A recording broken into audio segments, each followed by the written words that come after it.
Hello students, I am Nidhi Markade. Today we are going to start our new chapter in science, that is chapter number 8, motion.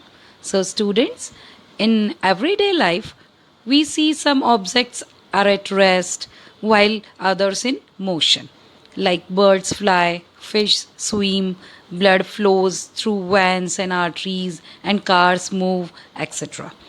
So, in all, atoms, molecules, planets, stars, galaxies, all are in motion continuously. So, we can give a definition to motion. Like an object is said to be in motion when its position changes with time and with respect to its surrounding. Okay? So, however, there are some situations where the motion is inferred through indirect evidences. Like we infer the motion of air by observing the movement of dust and movement of leaves and branches of trees, etc. Also, the phenomena like sunrise, sunset, and changing of seasons all are due to the motion of the earth only.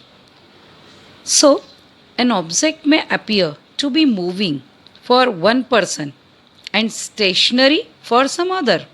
For the passengers in a moving bus, the roadside trees appear to be moving backwards, while a person standing on the roadside perceives the bus along with the passengers as moving. However, a passenger inside the bus sees his fellow passengers to be at rest. Because all these motions are complex, some objects may move in a straight line, others may take a circular path, some may rotate, and some few others may vibrate, or the combination of all these. So, in this chapter, we will discuss some motion objects along a straight line and some circular path. So, let us discuss this motion in detail. We describe the location of an object by specifying a reference point. Let us take an example. Assume that a school in a village is 2 km north of the railway station. We have specified the position of the school with respect to the railway station. So, in this example, the railway station is the reference point for us. We could have also chosen other reference points according to our convenience. Therefore, to describe the position of an object, we need to specify a reference point known as origin. So let us start motion along a straight line. This is the simplest form. The simplest type of motion is the motion along a straight line. We shall first learn to describe this by an example. Consider the motion of an object moving along a straight path. The object starts its journey from O, which is treated as its reference point. Let A, B, and C represent the position of the object at different instants. At first, the object moves through C and B and reaches to A. Then it moves back along the same path and reaches C through B. So, on calculating the total path length covered by the object, as shown in the figure, is OA plus AC, that is equal to 60 km plus 35 km, gives 95 km. This is the distance covered by the object. To describe distance, we need to specify only the numerical value and not the direction of the motion. There are certain quantities which are described by specifying only their numerical values. So, the numerical value of a physical quantity is known as its magnitude.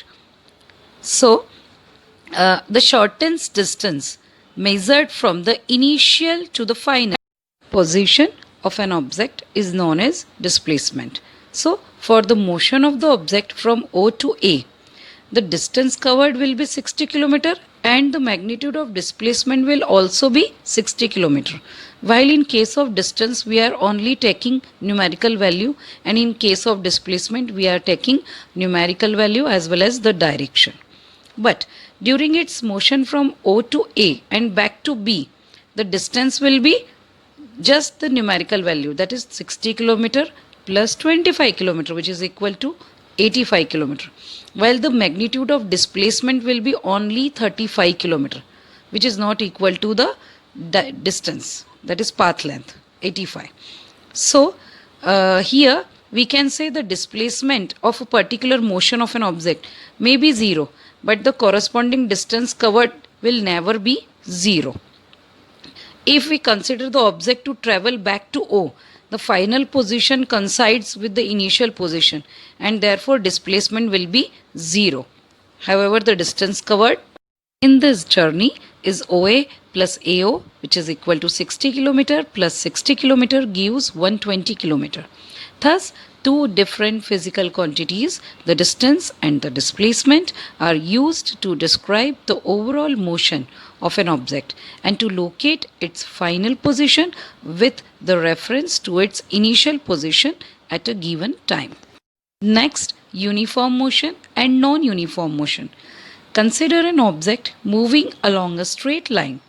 Let it travel 5 meter in first second, 5 meter more in the next second, 5 meter in the third second, and 5 meter in the fourth second. So, in this case, the object covers 5 meter in each second. So, as the object covers equal distances in equal intervals of time, it is said to be in uniform motion. While the time interval in this motion should be small or big. In our day-to-day life, we come across motions where objects cover unequal distances in equal intervals of time. For example, when a car is moving on a crowded street or a person is jogging in a park, these are some instances of non-uniform motion. So, overall, if the object covers unequal distances in equal interval of time, it is known as non-uniform motion. Different objects may consider different amounts of time to cover a given distance. Some of them move fast and some move slowly. The rate at which objects move can be different. Also, different objects can move at the same rate. One of the ways of measuring the rate of motion of an object is to find out the distance traveled by the object in unit time. This quantity is known as its speed. The SI unit, the standard unit of speed, is meter per second. Even the other units of speed include centimeter per second or kilometer per hour, etc. To specify the speed of an object, we require only its magnitude. The speed of an object need not to be constant. In most cases, objects will be in non-uniform motion. Therefore, we describe the rate of motion of such objects in terms of their average speed. The average speed of an object is obtained by dividing the total distance travelled by the total time taken. That is, average speed is equal to total distance travelled upon total time taken, as shown in the formula. So, if an object travels a distance s in time t, then its speed v is equal to s upon t. Now, example number 8.1. An object travels 16 meter in 4 seconds and then another 16 meter in 2 seconds. What is the average speed of the object? So, let us calculate its total distance.